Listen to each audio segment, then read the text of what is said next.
the character of Juno, but you wouldn't have done, I'm sure, if he wasn't played by the fabulous Ellenpeaji.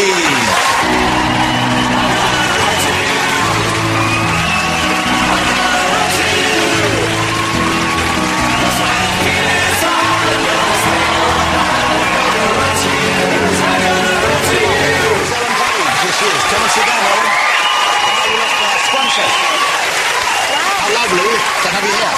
Thank you. Thanks so much for having me. Well, it's fabulous to meet you. When I saw that movie Juno, I was blown away by the film. I was blown away by your performance. I've seen you in Features. Is that a bit? Well, you're. I'm petite. No, I'm good. I just needed to. I've never done a British talk show before, so it's a new couch. It's a new couch. It's a new couch. You're not familiar with this. Yeah. Well, you are. You're not the tallest person. This is apparent. Not that I've ever met. No.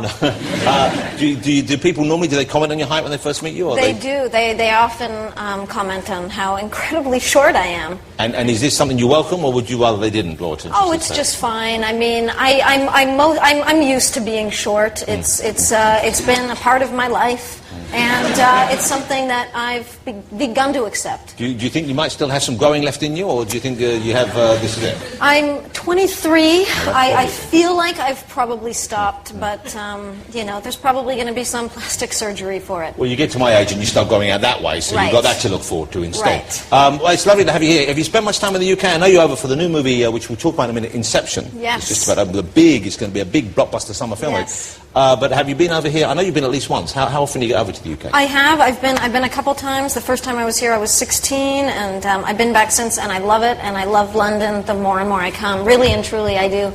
Now, when you were 16, was this work you were over for? You were just travelling? What was it? It was work. I filmed a movie here I did called Mouth to Mouth, which we filmed in London and Lisbon and Berlin, and it was interesting because when I was here, I was hanging out with a friend of mine, and I actually ended up seeing a lot of squats and walked down Murder Mile, and that was the London I saw. So you were down in the East End of London? Then. Yeah, I got chased. A guy had broken a light bulb and was chasing us down the street because.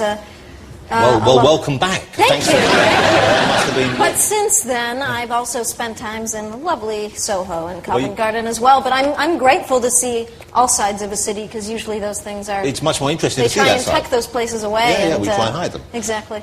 So you're from Canada originally, yes, right? Yes. Whereabouts in Canada? In Nova Scotia. Really not that far from here. You could swim, I think. Well, I love Canada. When I've been to Canada, I love it. I mean, it's not perhaps the most exciting place, but that's part of the appeal. Is it not exciting? I think it's very exciting. What exciting things happen in Canada? Oh, well, where I'm from, there... You see, we're racking our brains now. And what kind of place do you live in? Someone told me you live in a house with a bit of history. Oh, yeah. Well, I used to live in a former brothel. Wow. But one day I was in the park, and a lovely homeless gentleman who's there frequently told me that Ellenpeaji lived there. So I decided to move. But how did you know that it was once a brothel? Well, I was just told. It's kind of like known as a brothel. Well, you see, next time someone says how exciting is Canada, you could use that as an example. True. I did live in what I believe was a haunted brothel. It was haunted, was it, this place? I'm pretty sure. Yeah, a lot of things would go missing, like, makeup, and I would ask my roommate if she'd seen it, and she would comment that hers was missing, and then the microwave would turn on, because this was a brothel a long time ago, so I'm sure that seemed like magical. Yeah. A microwave to a Victorian dead prostitute is it's like Christmas. Yeah. Okay, so Nova Scotia, it sounds like a beautiful place, though. It's gorgeous. It's Latin for New Scotland. Yeah. So. Latin! Yeah, that's how the Scottish classical Roman. Yeah. Was that like the Pope or something? So you work in LA most of the time, I guess. Would that be where most of the filming takes place, or is it just locations all over? I mean, we film. I mean, I film all over, but a lot of people have not filmed in LA, whereas I've shot a couple movies there. So. Yeah. So you've done, for someone so young, though, you've done a lot of movies, haven't you? Before Juno, you had a considerable number of films under your belt, didn't you? Yeah. I mean, I've worked in Canada since I was 10 years old, but it was in Canada, so not a lot of people see our movies. Yeah. Well, the new movie, though, Inception. Here's a different kettle of fish for you. I know you've been in some bigger movies before. You were in the last X-Men movie, and that was a kind of popcorn movie. But this is a big budget, peculiar, weird, strange, thrilling action picture with a lot of ideas. It's kind of a Matrixy kind of thing.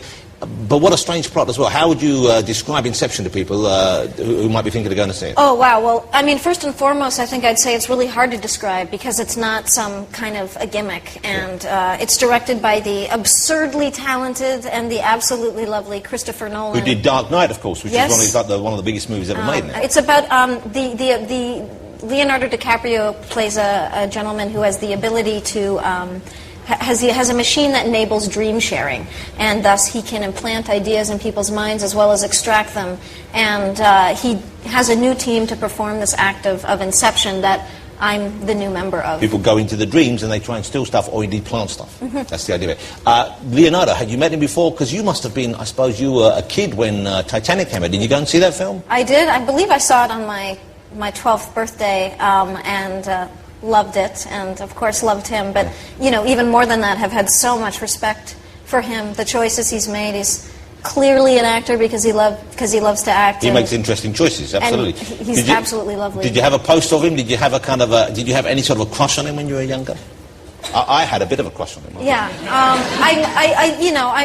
there may at some point have been some kind of a picture, maybe in someo's locker. Yeah, but. Do you tell when you meet someone like Leo and you haven't? What do you say when I was? Oh, of course, that's the first thing I say. No. Well, did it come out at all? No, okay. Please don't tell. Oh, this is a lot of people going out watch now. He'll be watching this thing. It's in England. Yeah. It's in England. Yeah, so he won't watch this. Okay, let's have a look at a clip. This is Inception. It opens this Friday, I think, all over the UK. Check this out.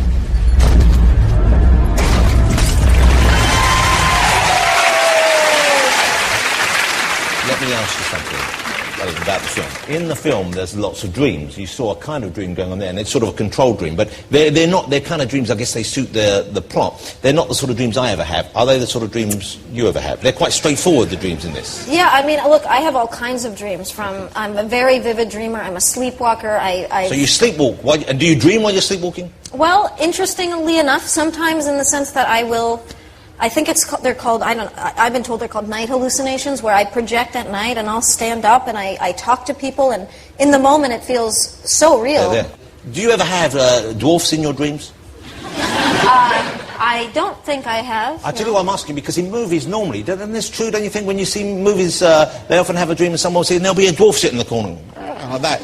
And I've never had a dwarf in one of my dreams. And I know an actor who's a dwarf, and I said to him, what is it, why are dwarfs always in dream sequences? And he said, well, don't knock it, it gives me a lot of work. And I said, well, what about you? And he said, no, I'm a dwarf, I've never seen a dwarf in my dream either.